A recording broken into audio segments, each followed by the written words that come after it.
Me llamo Carlos Mendoza, tengo 42 años y hasta hace 3 días creía que tenía la vida resuelta. Vivo en Sevilla, en el barrio de Triana, en una casa que heredé de mis padres hace 15 años. Es una casa pequeña pero acogedora, con esas paredes encaladas tan típicas de Andalucía y un pequeño patio interior donde mi esposa Elena solía tender la ropa y donde mi hijo Alejandro jugaba cuando era pequeño. Era martes por la tarde y el calor sevillano de agosto se colaba por las ventanas, a pesar de tener todas las persianas bajadas. Había llegado temprano del trabajo.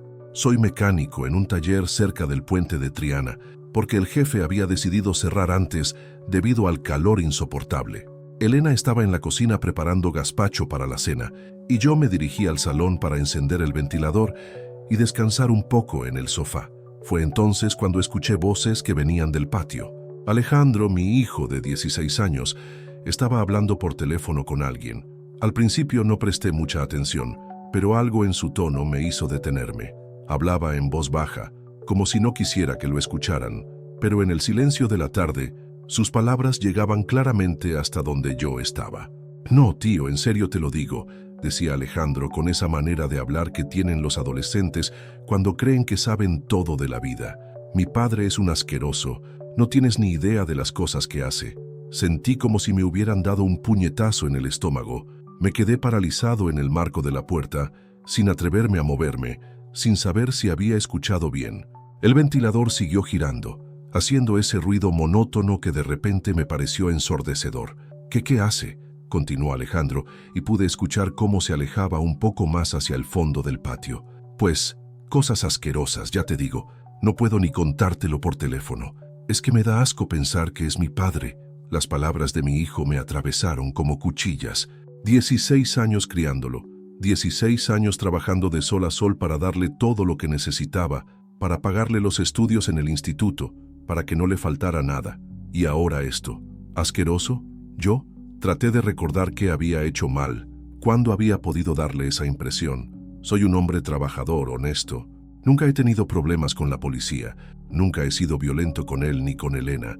Claro que a veces llegaba cansado del taller, con las manos manchadas de grasa, oliendo a aceite y sudor, pero eso es normal en mi trabajo. ¿Eso era lo asqueroso? ¿Mi trabajo? ¿El sudor honrado que me costaba mantener a la familia? No se lo puedo decir a mi madre», seguía hablando Alejandro. «Ella no se lo merece, pero yo ya no aguanto más.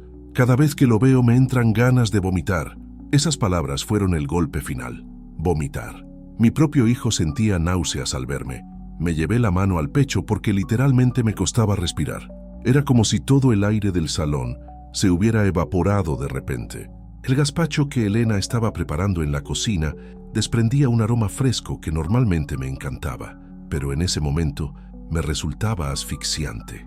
Alejandro siguió hablando, pero yo ya no podía escuchar más. Me alejé de la puerta con pasos silenciosos, como un ladrón en mi propia casa, y me dirigí a mi habitación. Cerré la puerta con cuidado y me senté en la cama que Elena y yo habíamos comprado hace 5 años, cuando las cosas iban mejor en el taller y pudimos permitirnos cambiar el colchón viejo. Miré mis manos. Estaban limpias. Me había lavado bien en el taller antes de salir, pero siempre quedaban restos de grasa bajo las uñas, por más que me frotara. Miré mi reflejo en el espejo del armario. Veía a un hombre de mediana edad, con algunas canas que empezaban a asomar en las sienes, con arrugas que se habían ido marcando por las preocupaciones y el trabajo duro. ¿Era eso lo asqueroso? ¿Mi aspecto? ¿El hecho de que ya no era el hombre joven que había sido? Elena me llamó desde la cocina. «Carlos, la cena está lista». «Ya voy», respondí, tratando de que mi voz sonara normal. Pero cuando me levanté, las piernas me temblaban. Durante la cena observé a Alejandro con disimulo. Comía su gazpacho en silencio, mirando el móvil de vez en cuando, como hacía siempre. Elena hablaba de su día en la tienda de ropa donde trabajaba a medio tiempo, contando que había llegado una nueva colección que estaba teniendo mucho éxito.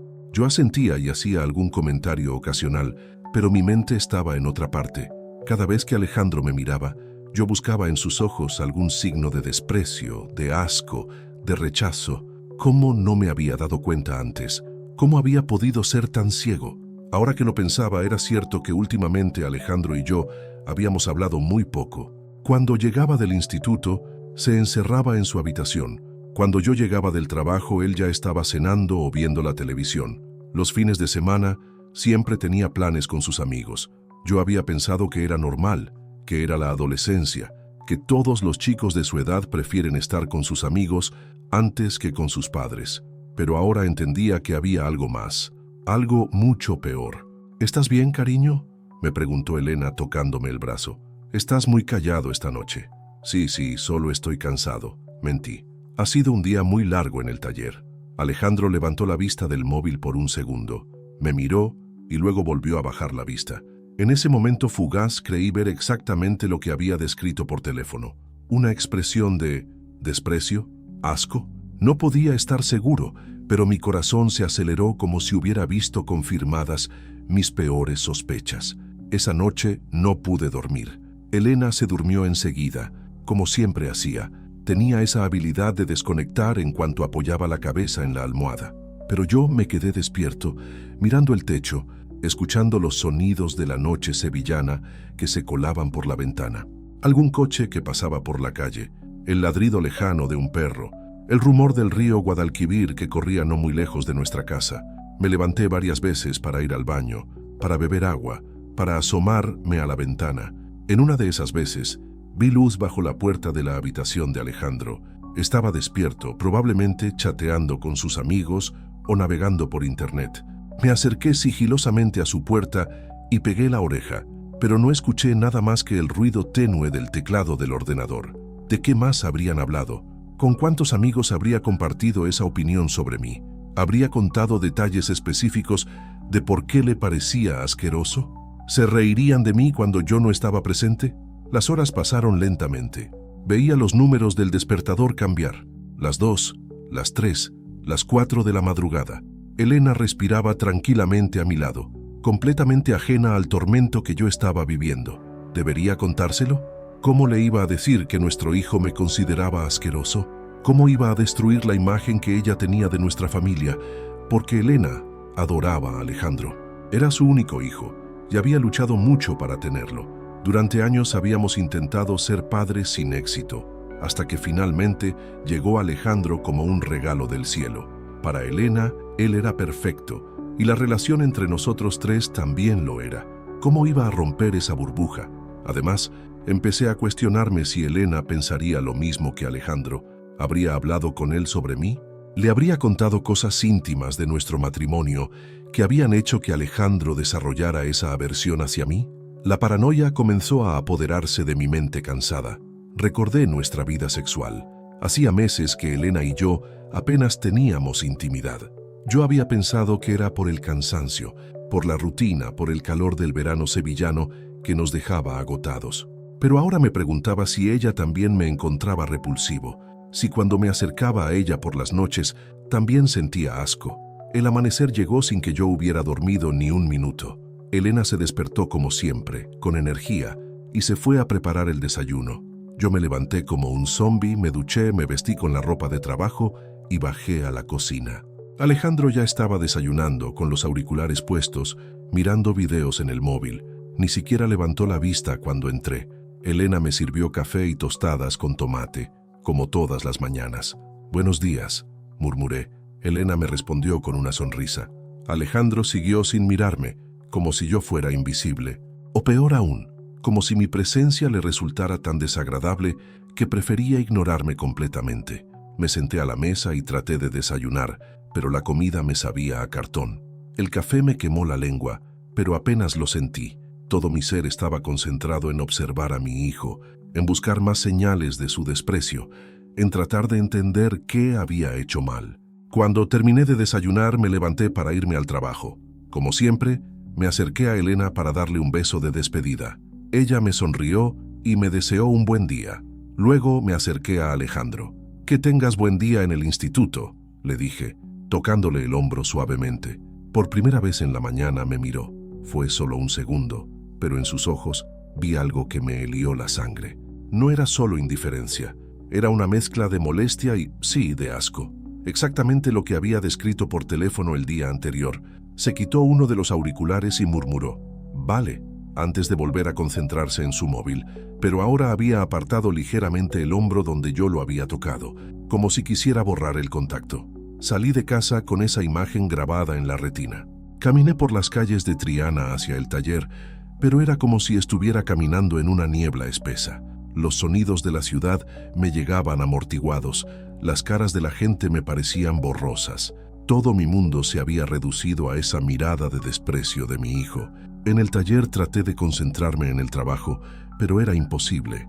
Cada vez que metía las manos en el motor de un coche, pensaba en lo que había dicho Alejandro sobre mis manos asquerosas. Cada vez que me miraba en el espejo del baño, veía a la persona repugnante que mi hijo describía a sus amigos.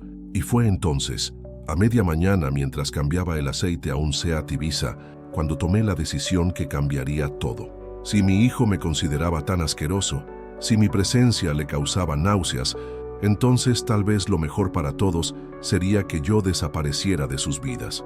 Pero no de cualquier manera, no como un cobarde que huye sin más. Si me iba a ir, lo haría de forma que Alejandro y Elena pudieran tener una vida mejor sin mí. Una vida sin el hombre asqueroso que tanto le molestaba a mi hijo. Esa tarde, cuando cerró el taller, no me fui directamente a casa como siempre. Me dirigí a la inmobiliaria de la calle Betis, la misma donde habíamos comprado la casa hace 15 años. El agente, un hombre mayor que me recordaba vagamente, me recibió con una sonrisa profesional. «Quiero vender mi casa», le dije sin más preámbulos. Él se sorprendió por mi directidad, pero enseguida se puso en modo profesional y comenzó a hacerme preguntas sobre la propiedad, el estado, las mejoras que habíamos hecho. Yo respondía mecánicamente, como si estuviera hablando de la casa de otro. «¿Es una decisión familiar?», me preguntó en un momento dado. «Es mi decisión», respondí, y esas palabras tuvieron un sabor amargo en mi boca. Firmé los papeles preliminares, acordamos una visita para el día siguiente para hacer la tasación, y salí de la inmobiliaria, sintiendo que acababa de cruzar una línea de la que ya no habría vuelta atrás. Si esta historia te está llegando al corazón y quieres saber cómo continúa el drama de Carlos, no olvides suscribirte al canal y activa la campanita para no perderte ningún capítulo. Y cuéntanos en los comentarios, ¿desde qué ciudad nos estás viendo? Nos encanta saber hasta dónde llega nuestra historia y conocer a nuestros seguidores de diferentes lugares. ¿Qué crees que pasará cuando Elena se entere de la venta? El próximo capítulo promete ser aún más intenso. Llegué a casa esa tarde con el contrato preliminar de venta doblado en el bolsillo de mi mono de trabajo, como si fuera una bomba de relojería. Elena estaba en el salón, cosiendo un botón en una de mis camisas, mientras veía las noticias en la televisión. La imagen era tan cotidiana, tan normal, que por un momento sentí que estaba cometiendo la locura más grande de mi vida. «¿Qué tal el día?», me preguntó sin levantar la vista de la costura, como hacía siempre desde hacía 17 años de matrimonio. «Bien», mentí, y esa palabra me supo a ceniza en la boca. «¿Y Alejandro?» «Está en su habitación, haciendo los deberes», respondió Elena. Luego sí me miró y frunció el ceño al ver mi expresión. «Carlos, estás muy raro desde ayer. ¿Ha pasado algo en el taller?». Era el momento perfecto para contarle todo, para sentarme a su lado en el sofá donde habíamos visto tantas películas juntos, donde habíamos celebrado los primeros pasos de Alejandro, donde habíamos planeado tantos proyectos familiares, y explicarle lo que había escuchado. Pero las palabras se me atascaron en la garganta. «No, no es nada del taller», dije finalmente. «Solo estoy cansado». Elena dejó la costura en su regazo y me miró con esa expresión de preocupación que conocía tan bien. Después de tantos años juntos, sabía cuándo algo me rondaba por la cabeza. «Carlos, yo sé que algo te pasa. Te conozco desde que tenías 20 años. ¿Es por dinero, problemas en el trabajo? Sea lo que sea, podemos hablarlo». Su voz era tan dulce, tan llena de amor y confianza, que sentí ganas de llorar. Aquí estaba mi esposa, la mujer que había elegido compartir su vida conmigo, ofreciéndome su apoyo incondicional, y yo estaba a punto de destruir todo lo que habíamos construido juntos, basándome en unas palabras que había escuchado a escondidas. «Elena», empecé, pero en ese momento se abrió la puerta de la habitación de Alejandro y apareció él en el pasillo. «Mamá, ¿has visto mi calculadora científica?», preguntó, pero cuando me vio a mí, su expresión cambió sutilmente. No fue nada dramático, nada que Elena pudiera notar, pero yo lo vi claramente, esa ligera contracción de los músculos de la cara, como si acabara de oler algo desagradable. «Debe estar en la cocina, en el cajón de las cosas del colegio», le respondió Elena. Alejandro asintió y se dirigió hacia la cocina, pero tuvo cuidado de no pasar demasiado cerca de donde yo estaba de pie. Fue algo casi imperceptible, pero para mí fue como recibir una bofetada. «Gracias», murmuró al pasar, sin mirarme directamente. Cuando desapareció en la cocina, Elena me miró extrañada. «¿Qué ha sido eso?» Parecía que tenía prisa por alejarse de aquí. «No sé», mentí otra vez. «Cosas de adolescentes». Pero Elena es una mujer inteligente. Llevaba demasiados años siendo madre como para no darse cuenta de que algo raro estaba pasando entre su marido y su hijo. La vi hacer esa expresión que ponía cuando estaba procesando información, conectando puntos. «Carlos, ¿has discutido con Alejandro? ¿Ha pasado algo entre vosotros?» «No, Elena, no hemos discutido», dije. Y técnicamente era cierto. No habíamos discutido. Era peor que eso. Esa noche durante la cena, el ambiente era aún más tenso que el día anterior. Elena trataba de mantener una conversación normal, hablando de sus clientes en la tienda, de una película que quería que viéramos el fin de semana, de los planes para las vacaciones de verano que ya casi se acababan. Pero tanto Alejandro como yo estábamos extrañamente callados. Cada vez que Elena hacía una pregunta, yo respondía con monosílabos. Alejandro hacía lo mismo, pero además evitaba mirarme completamente. Elena no era tonta. Se daba cuenta de que algo pasaba, pero no sabía qué. «¿Sabéis qué?», dijo finalmente, dejando los cubiertos en el plato. «Creo que esta familia necesita una noche de película. Hace mucho que no vemos algo juntos los tres».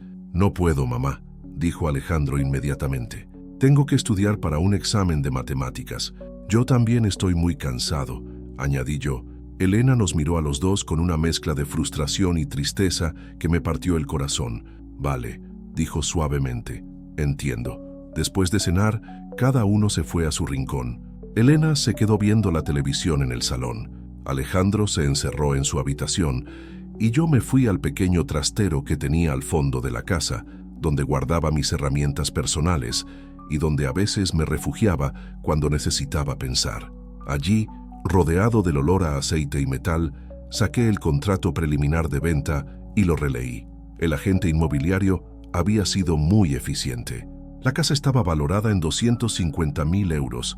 No era una fortuna, pero era suficiente para que Elena y Alejandro pudieran comprarse un piso más pequeño en una zona mejor de Sevilla, o incluso mudarse a otra ciudad si querían empezar de cero sin mí. Pensé en todos los recuerdos que había en esa casa, la habitación donde Alejandro había dado sus primeros pasos, la cocina donde Elena y yo habíamos desayunado juntos más de 6.000 mañanas, el patio donde habíamos celebrado los cumpleaños de nuestro hijo, donde habíamos cenado en las noches de verano, donde yo había enseñado a Alejandro a montar en bicicleta. Pero también pensé en las palabras de mi hijo: «Mi padre es un asqueroso». Y todas esas memorias hermosas se volvieron amargas de repente. ¿Cómo podía aferrarme a recuerdos que para mi propio hijo eran una fuente de asco y vergüenza? Al día siguiente, miércoles, el agente inmobiliario vino a hacer la tasación oficial. Había quedado con él a las 10 de la mañana, cuando Elena ya estaría en la tienda y Alejandro en el instituto. No quería que ninguno de los dos estuviera presente hasta que yo hubiera tomado todas las decisiones. El hombre recorrió la casa con ojo profesional, midiendo habitaciones, fotografiando defectos y virtudes, tomando notas en una tablet.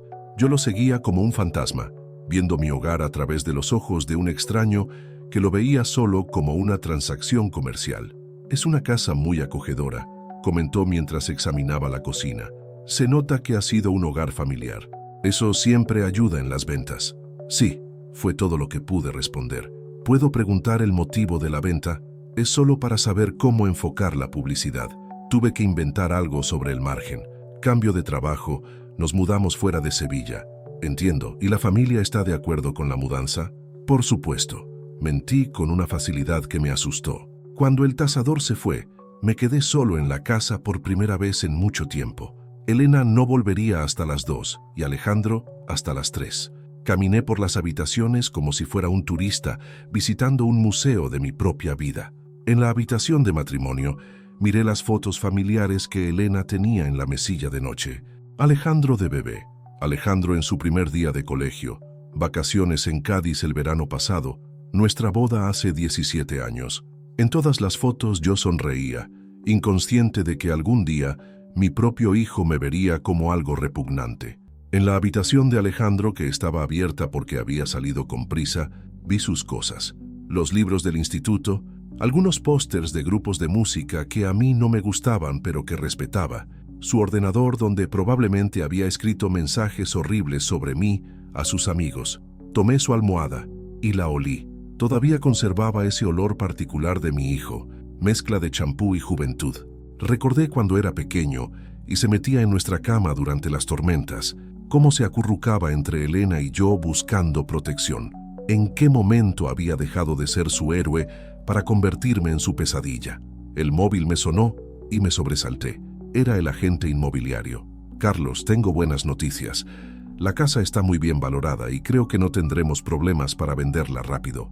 De hecho, ya tengo 3 clientes potenciales interesados. ¿Podríamos hacer las primeras visitas este fin de semana? ¿Tan pronto?, pregunté sintiéndome mareado de repente. El mercado está bien en esa zona.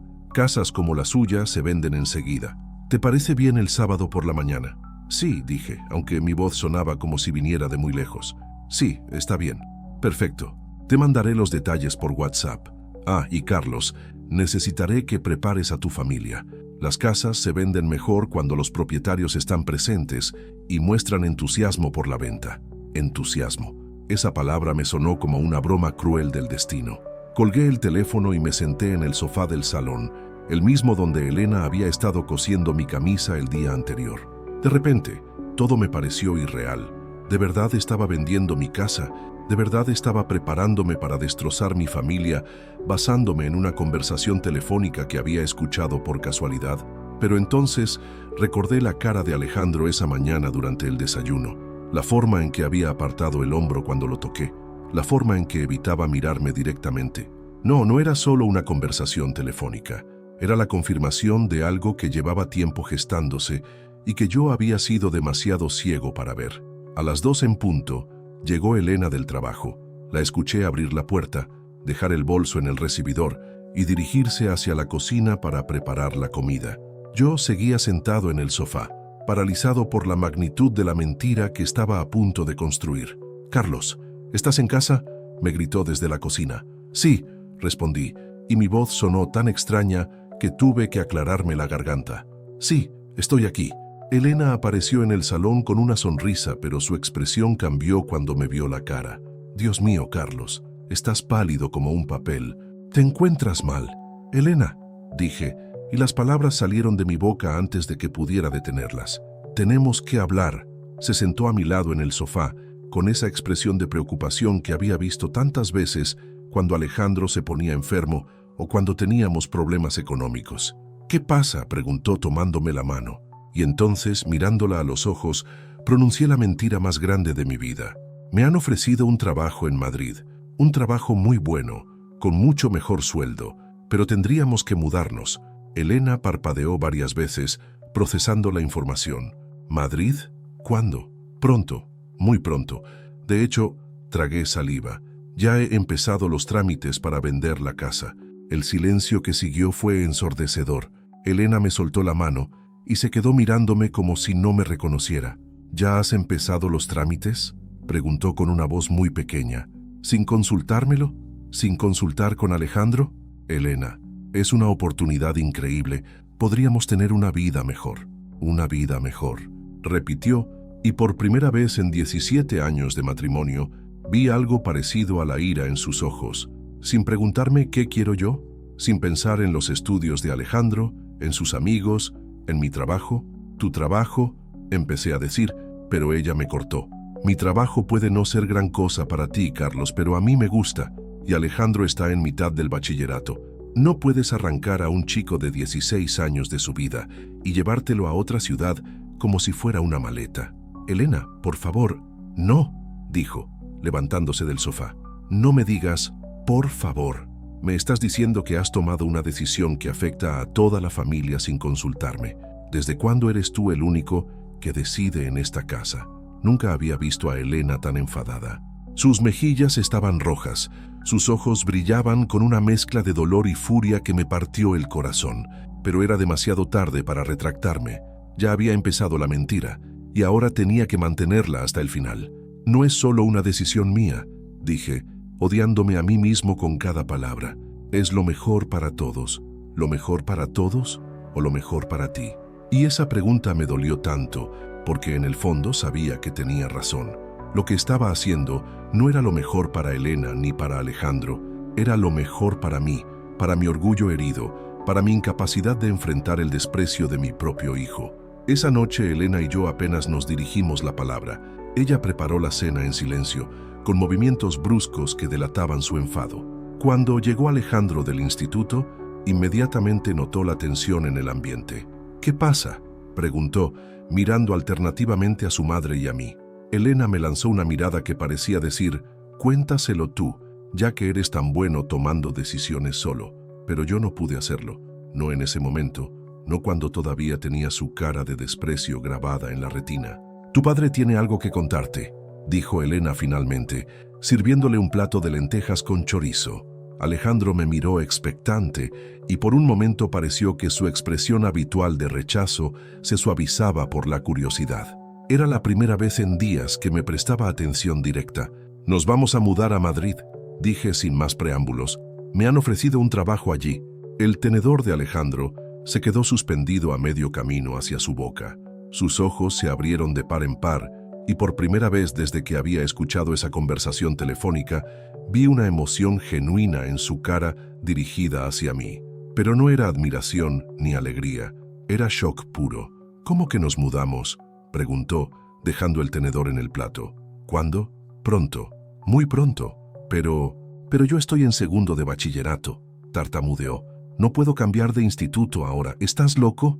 Alejandro, no le hables así a tu padre, intervino Elena, aunque su tono no tenía la convicción de siempre. ¿Cómo quieres que le hable?, estalló Alejandro, levantándose de la silla tan bruscamente que ésta se tambaleó. Me está diciendo que tengo que dejar mi vida, mis amigos, mi instituto, por un trabajo. ¿Ni siquiera nos habéis preguntado qué pensamos?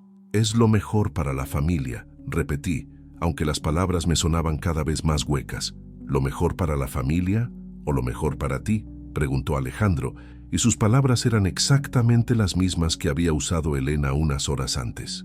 Pero lo que más me dolió no fueron sus palabras, sino su expresión. Por primera vez en días Alejandro me estaba mirando directamente a los ojos, pero no con asco, con una mezcla de decepción y traición que era 1000 veces peor que el desprecio. Era como si el hombre al que había considerado asqueroso hubiera confirmado todos sus peores pensamientos sobre mí. No entiendes nada, le grité perdiendo los nervios por primera vez. Hago esto por vosotros, por darte una vida mejor. Yo no quiero una vida mejor, gritó él a su vez. Quiero mi vida, la que tengo aquí. Elena se puso de pie entre los dos, con las manos extendidas como si fuera a separar una pelea física. Ya está bien, gritó. Los dos. Carlos, siéntate. Alejandro, tú también. Obedecimos automáticamente. Elena tenía esa autoridad natural que surge cuando una madre ve que su familia se está desmoronando ante sus ojos. Ahora me vais a explicar qué está pasando aquí, dijo, mirándome fijamente. Porque esto no es solo por un trabajo. Nadie toma una decisión tan drástica de la noche a la mañana sin razón. Me quedé callado, sintiendo el peso de las miradas de mi esposa y mi hijo. En ese momento, con la cocina en silencio, salvo por el tic-tac del reloj de pared que había pertenecido a mis padres, me di cuenta de lo que realmente estaba haciendo. No estaba protegiendo a mi familia del hombre asqueroso que era yo. Estaba destruyendo a mi familia por mi propia cobardía. No hay nada más que explicar, murmuré finalmente. Elena me miró durante un largo momento y luego suspiró con una tristeza que me partió el alma. Muy bien, dijo. Si esa es tu decisión, supongo que tendremos que vivir con ella. Pero quiero que sepas que esto cambia las cosas entre nosotros, Carlos. Esto cambia todo. Esa noche dormí en el sofá del salón. Elena no me lo pidió. Simplemente, cuando subí al dormitorio a las 11, encontré la puerta cerrada con pestillo. Era la primera vez en 17 años de matrimonio que mi esposa me negaba la entrada a nuestro propio dormitorio. Me tumbé en el sofá donde tantas veces habíamos visto películas los tres juntos, donde Alejandro se quedaba dormido cuando era pequeño, y yo lo llevaba en brazos a su cama, donde Elena y yo habíamos planeado tantos proyectos familiares. Ahora ese mismo sofá se había convertido en el símbolo de mi exilio de mi propia familia. No pude dormir. Cada hora que pasaba, escuchaba los sonidos de la casa. Elena dándose la vuelta en la cama de arriba, claramente despierta también. Alejandro levantándose para ir al baño. El rumor del frigorífico en la cocina. Los coches que pasaban por la calle. Sonidos que había escuchado miles de veces, pero que esa noche me parecían los de una casa extraña. Una casa donde ya no pertenecía. El jueves por la mañana fue aún peor. Elena se levantó temprano, se duchó, se vistió y bajó a desayunar sin dirigirme la palabra. Cuando Alejandro bajó, me miró con una mezcla de resentimiento y algo que me costó identificar hasta que se sentó a la mesa. Lástima. Mi propio hijo me tenía lástima. «Buenos días», murmuré. Alejandro asintió apenas, pero no me respondió verbalmente. Elena le sirvió leche con cereales y le preparó el bocadillo para el instituto, manteniendo esa eficiencia doméstica que había perfeccionado durante años, pero sin la calidez de siempre. «Mamá», dijo Alejandro de repente, «¿de verdad tenemos que mudarnos?». Elena me lanzó una mirada rápida antes de responder. «Eso parece», dijo con una voz muy controlada. Es que no entiendo por qué papá no puede ir él solo al principio y nosotros ir después de que yo termine el bachillerato». Era una propuesta lógica, sensata, que cualquier padre normal habría considerado. Pero yo no podía considerarla porque mi plan no era mudarme por trabajo. Mi plan era desaparecer de sus vidas para que no tuvieran que soportar más al hombre asqueroso que era yo. «No», dije demasiado rápido. «No, tenemos que ir todos juntos. Es mejor así». Alejandro me miró con una expresión extraña, como si estuviera tratando de descifrar un acertijo. «¿Por qué?», preguntó. «No tiene sentido. Si el trabajo es tan bueno, no va a desaparecer porque yo termine el curso aquí. Porque busqué desesperadamente una excusa, porque es un trabajo que requiere que tenga a la familia allí. Es parte del contrato». Elena frunció el ceño. Trabajaba en el sector servicios desde hacía años y sabía que eso no tenía ningún sentido. «¿Qué tipo de trabajo requiere que tengas a tu familia en una ciudad específica?», preguntó. Es complicado», murmuré. «Todo es complicado contigo últimamente», dijo Elena, y esas palabras me dolieron más que cualquier grito. Alejandro terminó su desayuno en silencio y se fue al instituto sin despedirse de mí. Elena se fue a trabajar 10 minutos después, también sin decir una palabra. Me quedé solo en la casa, rodeado del eco de mi propia mentira. El viernes fue el día que el agente inmobiliario me confirmó las visitas para el sábado. 3 familias diferentes querían ver la casa. Una pareja joven con un bebé, una familia con 2 niños adolescentes y una mujer divorciada que buscaba un nuevo comienzo. «Recuerdas», me dijo por teléfono, «las casas se venden mejor cuando la familia muestra entusiasmo.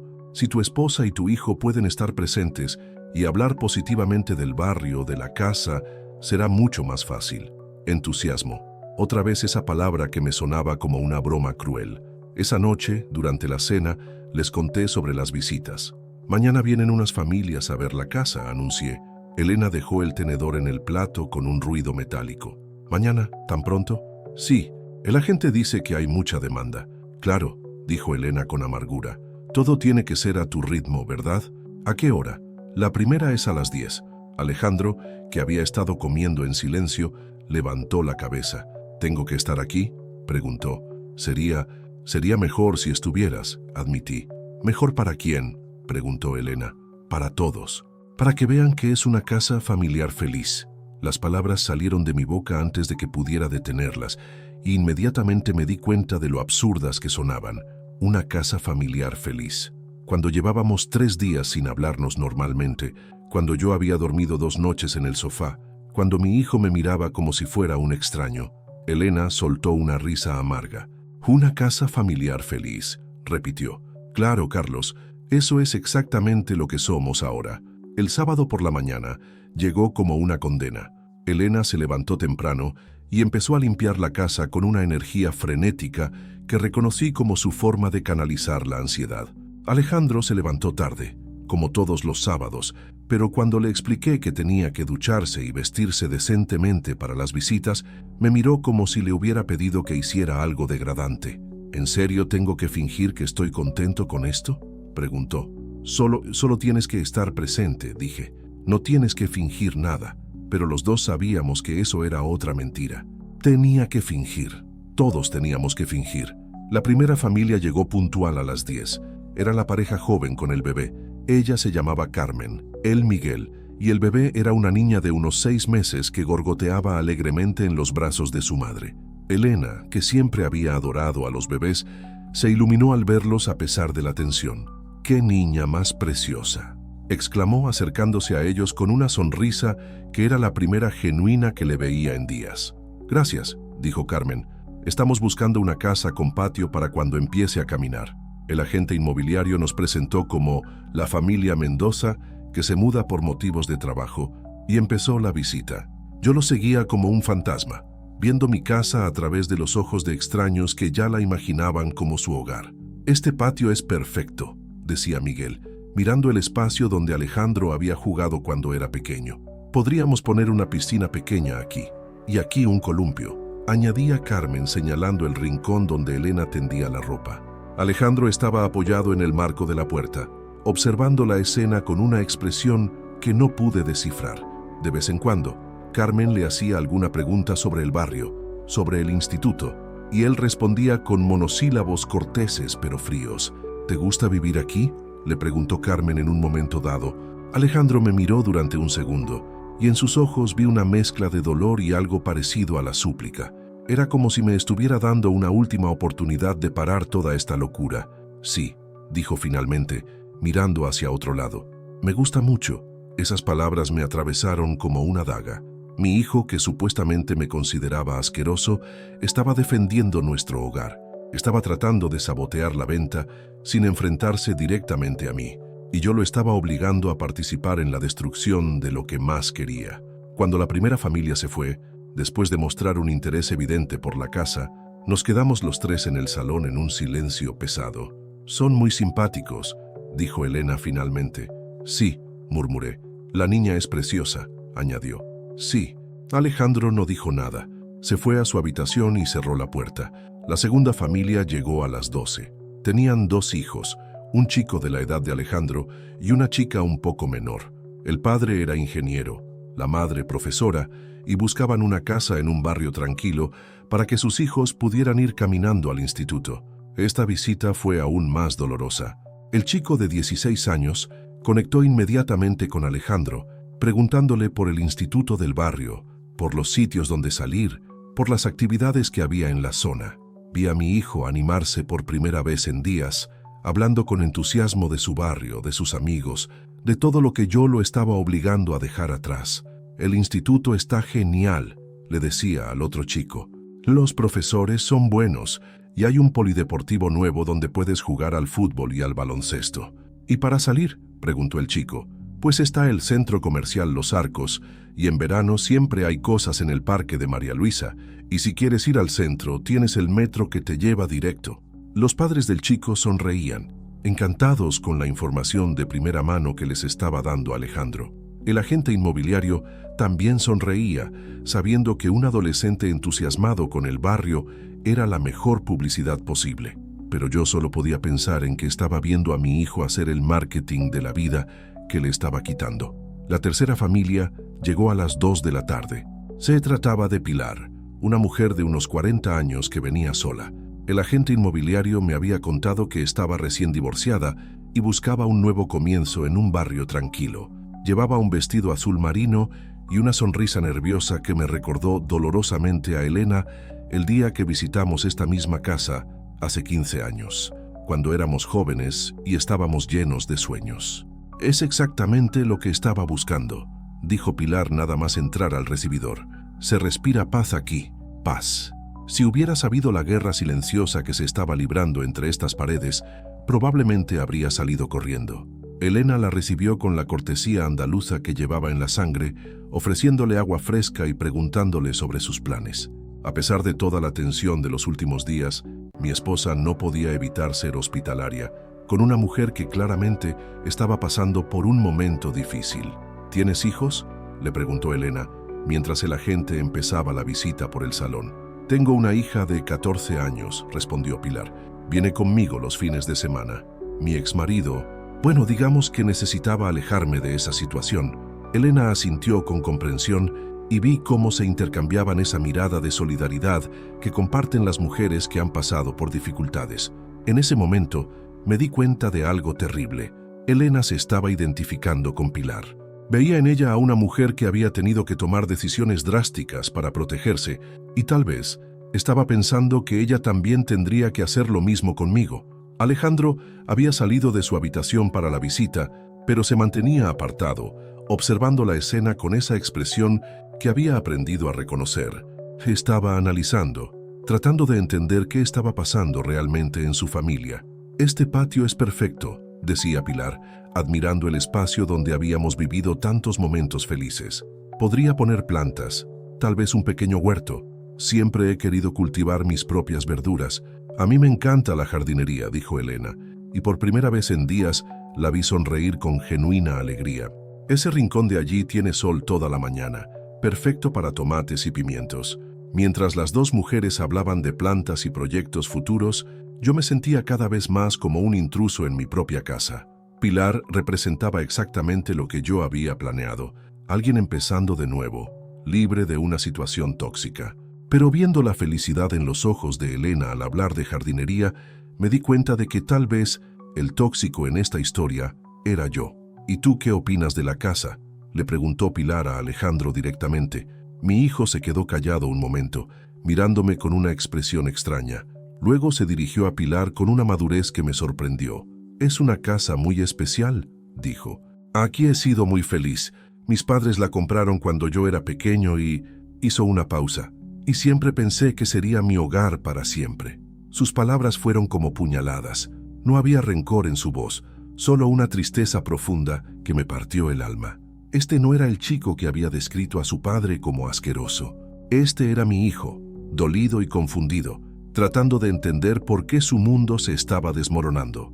«Los cambios son difíciles», dijo Pilar con comprensión, «especialmente a tu edad, pero a veces son necesarios». «¿Necesarios para quién?», preguntó Alejandro, mirándome directamente por primera vez en días.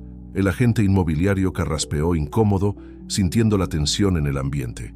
Elena se puso rígida y Pilar nos miró a todos con una expresión de alguien que reconoce los síntomas de una familia en crisis.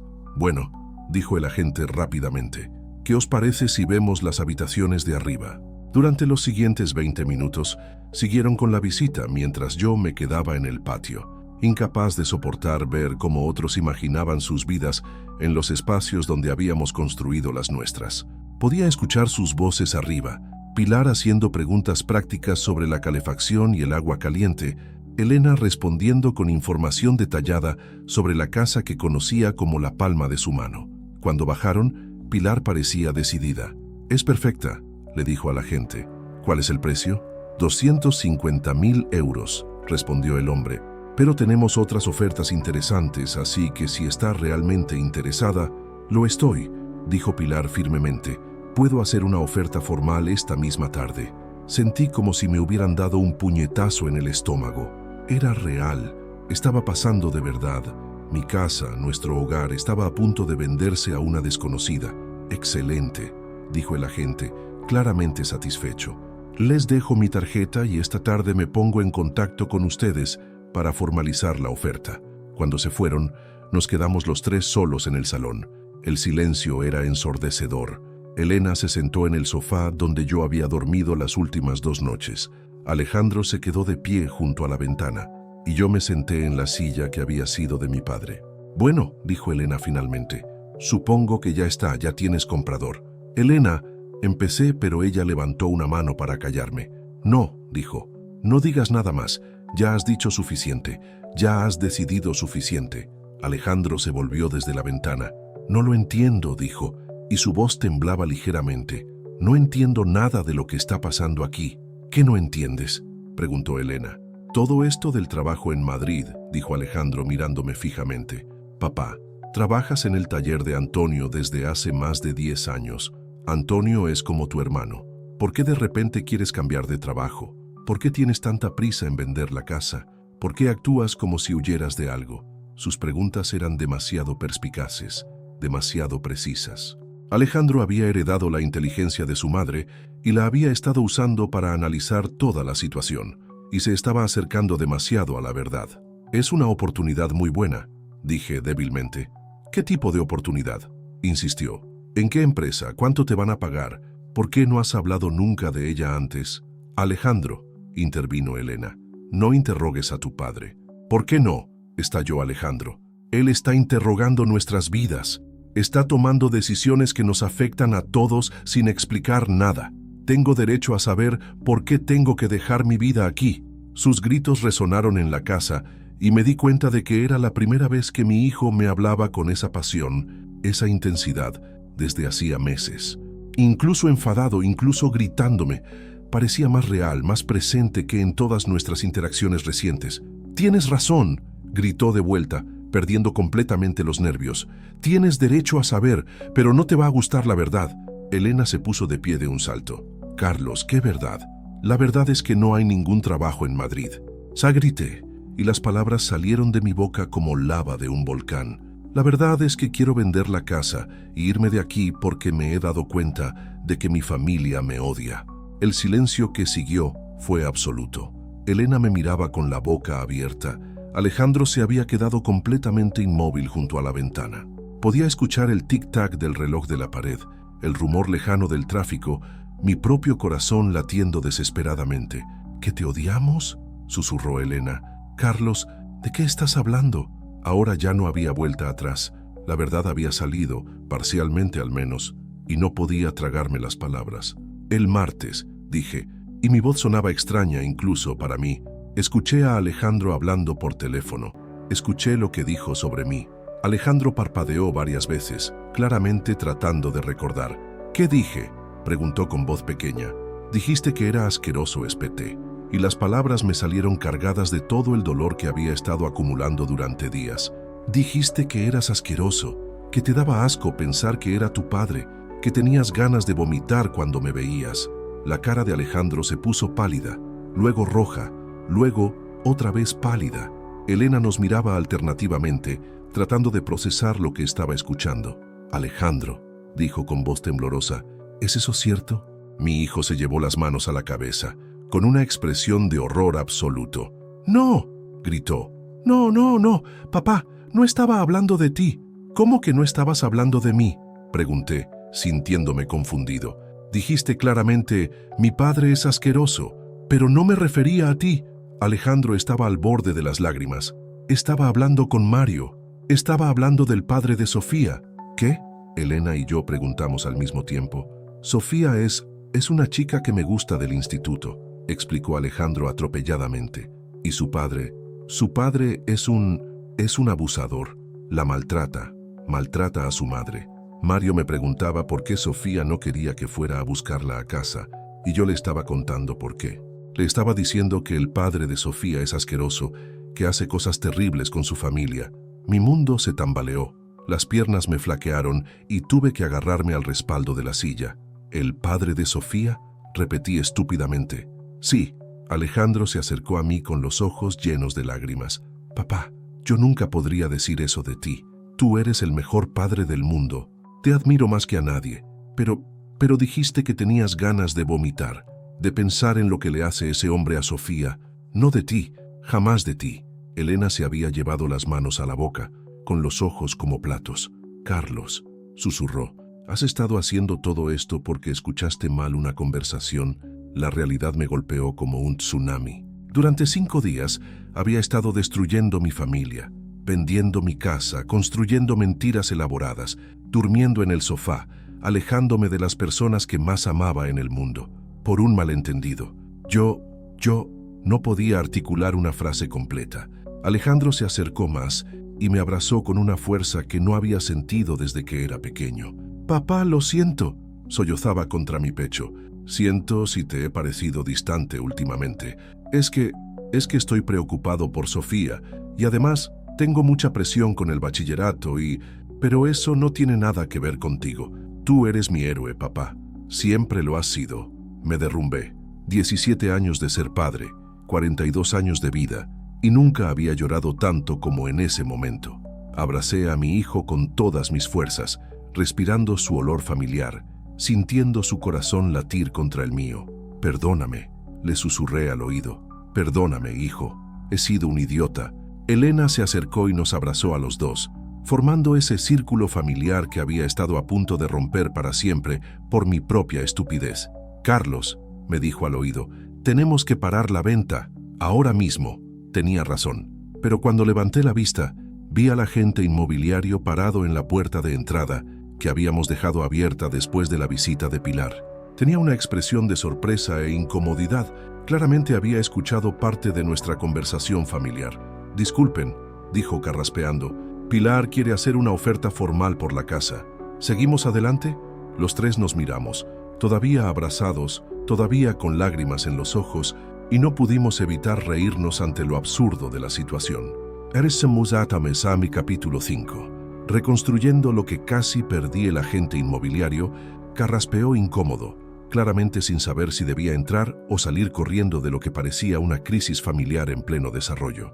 Los tres seguíamos abrazados en el salón, con los ojos hinchados de tanto llorar, y su presencia nos devolvió bruscamente a la realidad de lo que había puesto en marcha.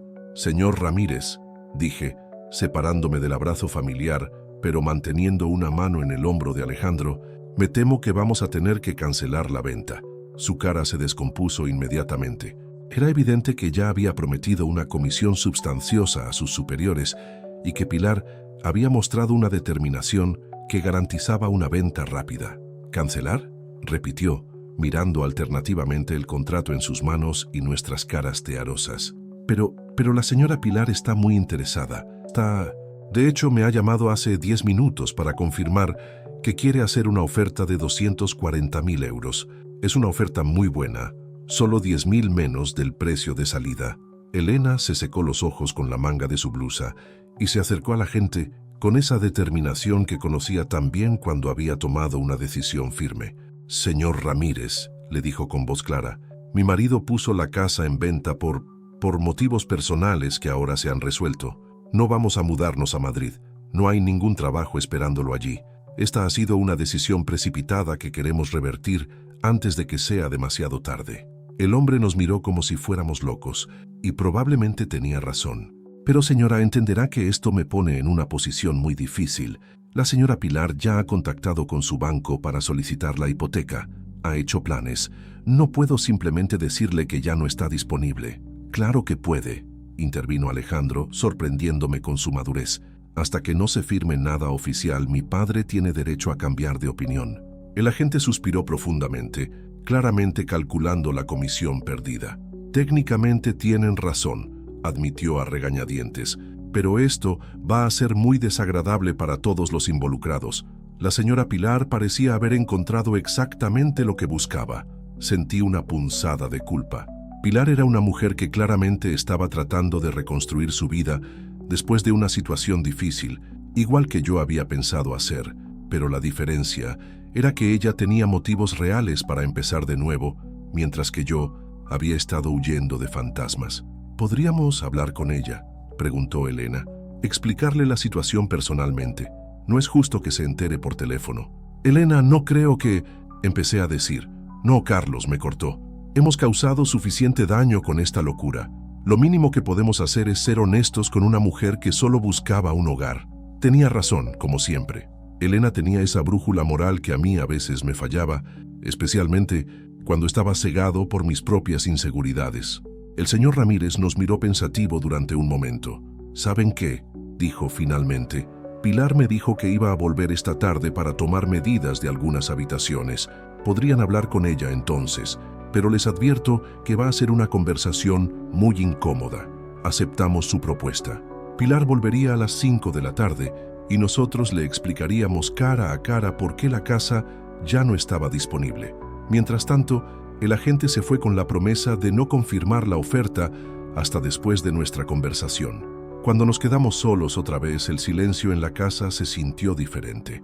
Ya no era ese silencio tenso y lleno de reproches de los últimos días.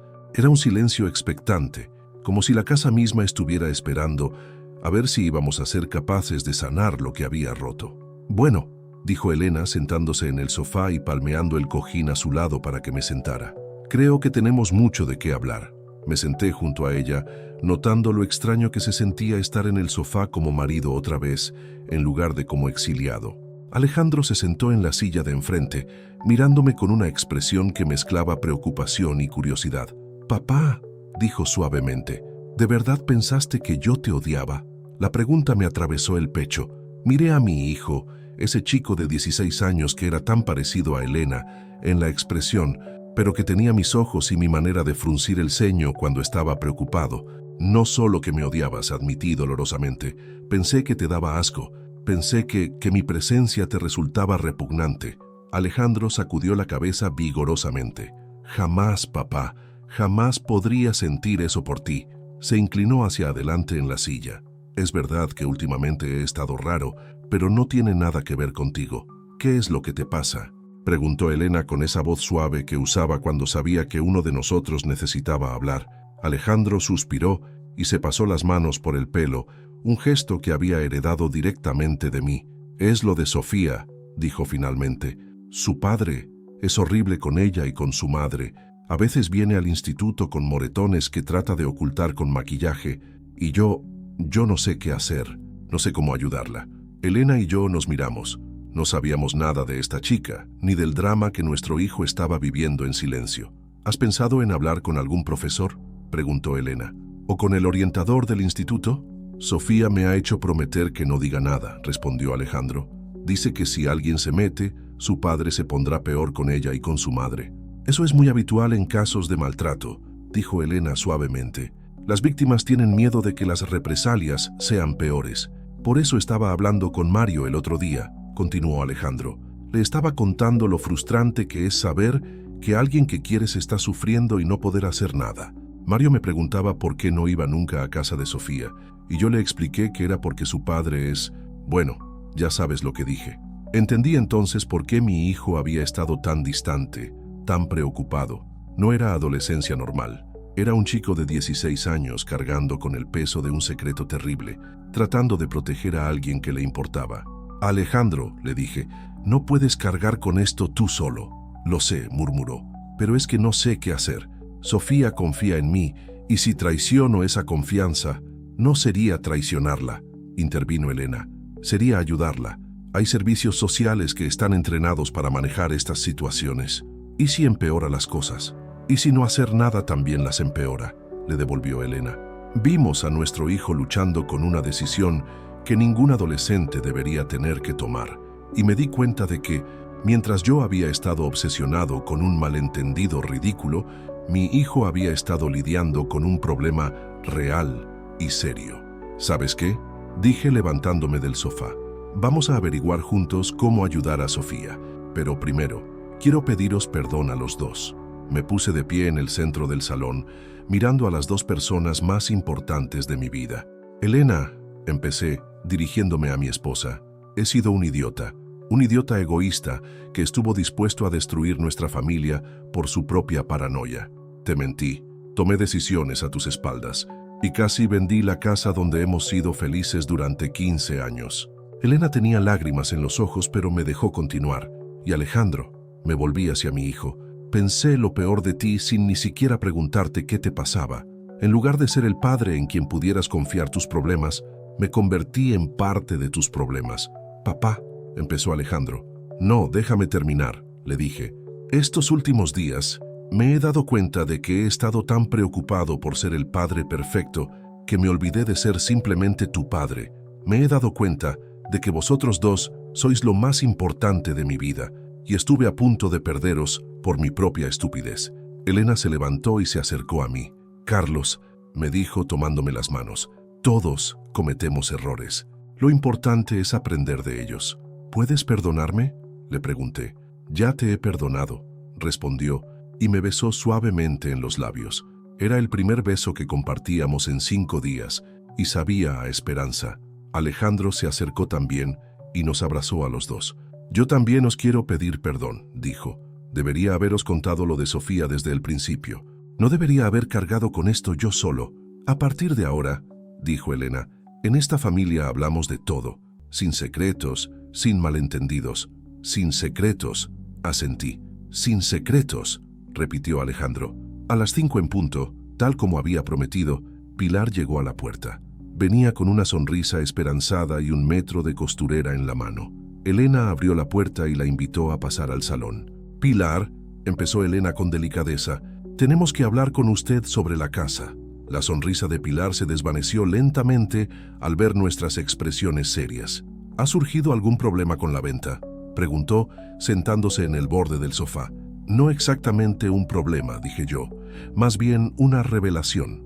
Durante los siguientes 20 minutos le contamos toda la historia. Le hablamos del malentendido, de mi paranoia, de la decisión precipitada de vender la casa. Pilar nos escuchó sin interrumpir, con una expresión que pasó de la sorpresa a la comprensión y finalmente a algo parecido a la diversión. O sea, dijo cuando terminamos, que vendían su casa porque usted pensó que su hijo lo consideraba asqueroso, pero en realidad su hijo estaba hablando de otro padre completamente diferente. Resumido así suena aún más ridículo, admití avergonzado. Pilar se quedó callada durante un momento y luego se echó a reír. Era una risa genuina, sin malicia, la risa de alguien que entendía perfectamente lo absurdas que pueden volverse nuestras vidas cuando dejamos que el miedo tome las decisiones por nosotros. ¿Saben qué?, dijo finalmente. Me alegro por ustedes. Se nota que se quieren mucho y es hermoso ver a una familia que lucha por mantenerse unida. Lo sentimos muchísimo, dijo Elena. Sabemos que esto es una gran decepción. No se preocupen, respondió Pilar levantándose del sofá. La verdad es que al escuchar su historia, me doy cuenta de que yo también estaba tomando decisiones por miedo. Miedo a mi exmarido, miedo a los recuerdos, pero tal vez no debería estar huyendo. Tal vez debería quedarme y luchar por mi vida donde está. Nos despedimos de Pilar con abrazos, prometiendo mantenernos en contacto. Era extraño cómo una mujer que habíamos conocido esa misma mañana se había convertido en parte de nuestro proceso de sanación familiar. Esa noche, los tres cenamos juntos por primera vez en una semana sin tensiones. Alejandro nos contó más detalles sobre Sofía y Elena y yo le dimos consejos sobre cómo abordar la situación. Decidimos que el lunes hablaríamos con el orientador del instituto para buscar la mejor manera de ayudar. Cuando llegó la hora de dormir, Elena me tomó de la mano mientras subíamos las escaleras. ¿Vienes a nuestra habitación?, me preguntó con una sonrisa tímida. ¿Estás segura? Estoy segura de que te amo, respondió. Y estoy segura de que juntos podemos superar cualquier cosa. 3 meses después, es lunes por la mañana y estoy desayunando en la misma cocina donde casi destruí mi familia por un malentendido. Pero ahora todo es diferente. Elena está preparando café mientras me cuenta sobre una nueva colección que ha llegado a la tienda. Alejandro baja las escaleras silbando una canción que no reconozco y yo me siento como el hombre más afortunado del mundo. Buenos días, familia, dice Alejandro con una sonrisa, dándole un beso en la mejilla a su madre y palmeándome el hombro al pasar. Es un gesto pequeño, pero que para mí significa el universo entero. ¿Qué tal dormiste?, le pregunto, como hago todas las mañanas desde hace 3 meses. Bien, responde, sirviéndose cereales. Sofía me escribió anoche. Sus tíos de Barcelona la han invitado a pasar las Navidades con ellos. Sofía, el nombre que cambió nuestras vidas de una manera que nunca imaginamos. Después de aquella tarde traumática en la que casi vendimos la casa, tomamos la decisión de actuar para ayudarla. Fue una de las conversaciones más difíciles que he tenido en mi vida, pero también una de las que más orgullo me han dado como padre. El lunes siguiente a nuestra reconciliación, los 3 fuimos juntos al instituto. Elena pidió el día libre en la tienda. Yo llamé al taller para avisar que llegaría tarde y acompañamos a Alejandro a hablar con la orientadora, Marisa, una mujer de unos 50 años, con una calidez maternal que inmediatamente nos tranquilizó. Esto que hacen es muy valiente, nos dijo después de escuchar toda la historia. Muchas familias prefieren no involucrarse en este tipo de situaciones. No podíamos quedarnos de brazos cruzados, había respondido Elena. Si fuera nuestra hija, esperaríamos que alguien nos ayudara. El proceso no fue fácil. Sofía inicialmente se sintió traicionada por Alejandro y durante 2 semanas no le dirigió la palabra. Mi hijo llegaba a casa cada día más desanimado, preguntándose si habían hecho lo correcto. ¿Y si ahora su padre se pone peor con ella por nuestra culpa? Me preguntaba una tarde mientras lo ayudaba con los deberes de matemáticas. Alejandro, le dije, dejando el bolígrafo sobre la mesa. Hacer lo correcto no siempre es fácil, pero es lo correcto.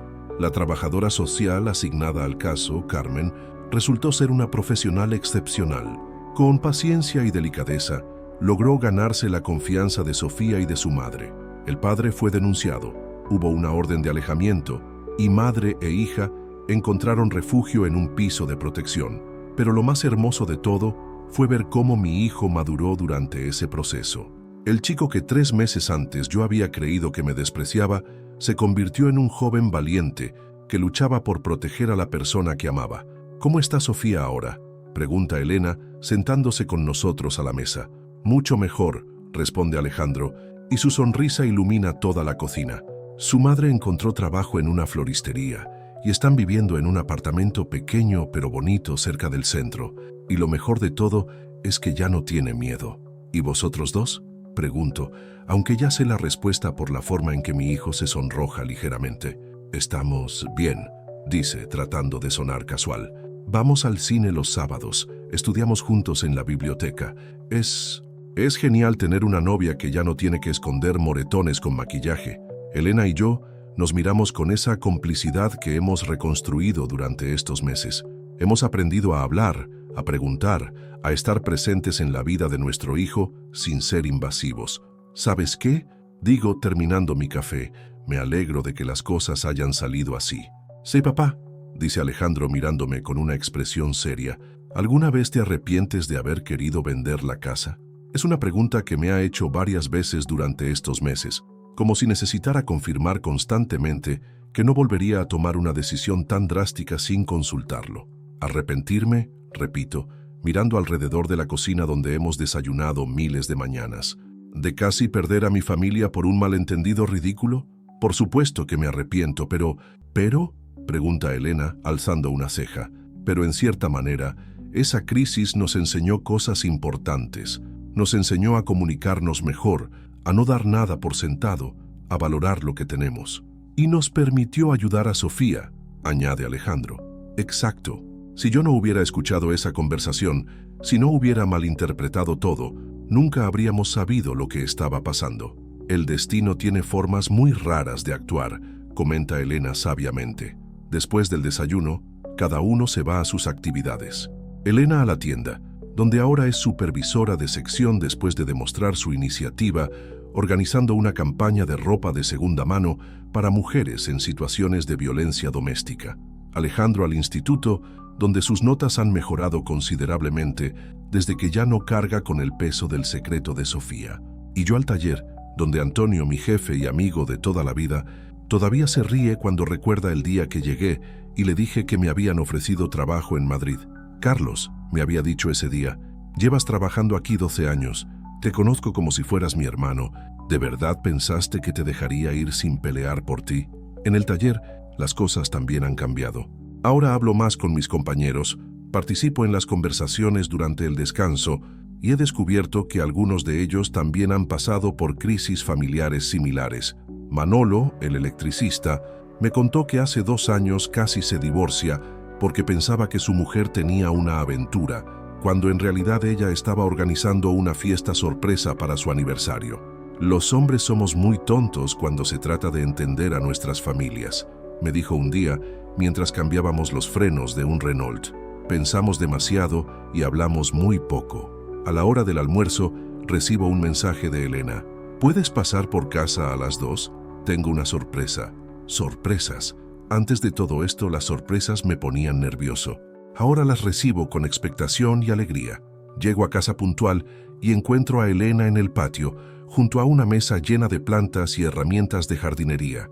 ¿Qué es todo esto?, pregunto, dándole un beso. ¿Recuerdas lo que le dije a Pilar sobre la jardinería?, dice con una sonrisa traviesa. Pues he decidido ponerme en serio con esto, y pensé que podríamos hacerlo juntos. Miro las plantas, tomates, pimientos, albahaca, romero, perejil, todo lo necesario para un pequeño huerto urbano. Elena, es una idea preciosa, pero yo no sé nada de plantas. Pues aprenderemos juntos, dice tomándome de la mano. Como todo en esta familia, pasamos la tarde plantando y organizando el futuro huerto. Elena ha investigado todo.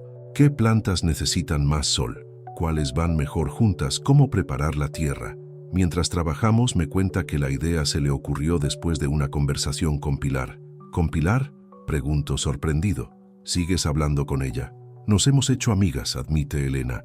Se quedó en Sevilla, consiguió trabajo en una gestoría y su hija viene a verla cada 15 días. A veces quedamos para tomar café. Me alegro, digo, y es verdad. Pilar se había convertido en una parte inesperada de nuestra historia de sanación. Me dijo algo muy bonito el otro día, continúa Elena mientras plantamos un pimiento. Me dijo que nuestra historia la ayudó a entender que a veces las crisis nos salvan de nosotros mismos. ¿Cómo es eso?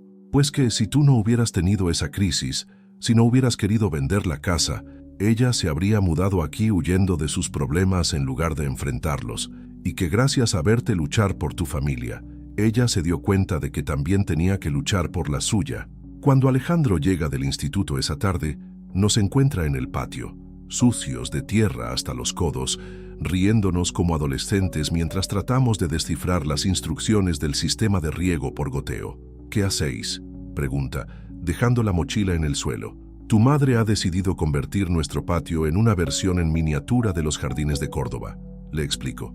Es una idea genial, dice Alejandro, y se arremanga para ayudarnos.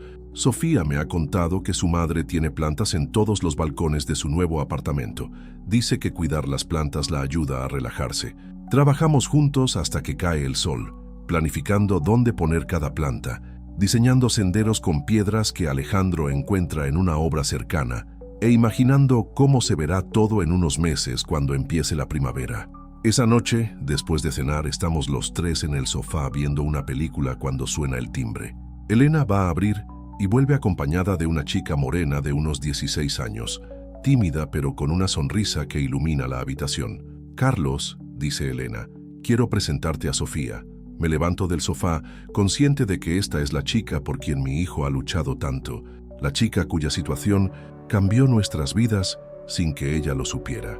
Sofía, le digo, extendiéndole la mano. Es un placer conocerte finalmente. Ella me estrecha la mano con firmeza, mirándome directamente a los ojos. Señor Mendoza, dice con una voz clara y decidida, quería agradecerle personalmente.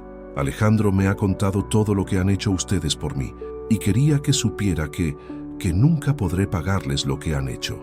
Sofía, le digo emocionándome, no tienes que agradecernos nada. Cualquier padre haría lo mismo. No, dice ella sacudiendo la cabeza, no cualquier padre. Mi padre biológico nunca movió un dedo para protegerme, pero usted y su familia, ustedes lucharon por alguien que ni siquiera conocían. Elena se acerca y abraza a Sofía suavemente. Ahora formas parte de nuestra familia, le dice, y en esta familia nos cuidamos unos a otros. Esa noche, después de que Sofía se va, no sin antes prometernos que vendría a ayudar con el huerto el fin de semana, Elena y yo nos quedamos despiertos en la cama, hablando de todo lo que había pasado en estos 3 meses. ¿Sabes qué es lo más extraño de todo esto?, me dice Elena, acurrucándose contra mi pecho. ¿Qué? Que todo empezó porque creíste que Alejandro te odiaba, y al final hemos descubierto que tenemos una familia aún más unida de lo que pensábamos, y que casi pierdo todo por no saber escuchar, añado. Pero no lo perdiste, me susurra al oído. Y ahora sabemos que podemos superar cualquier cosa.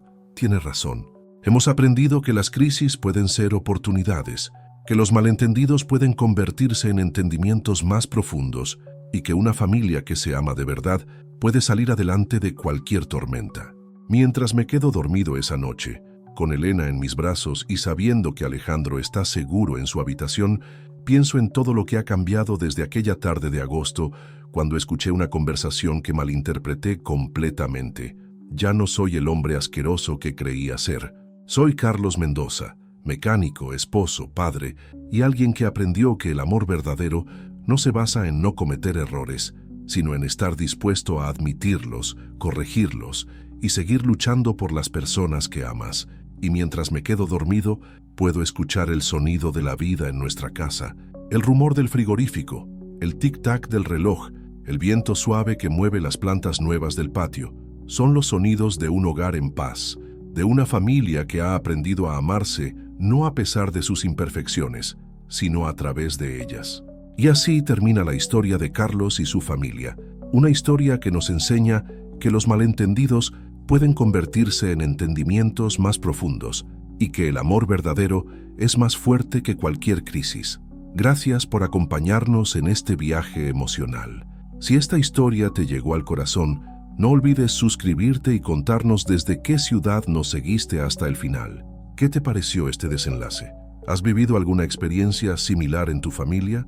Queremos leer todos vuestros comentarios y seguir conectando historias que nos unen sin importar las fronteras.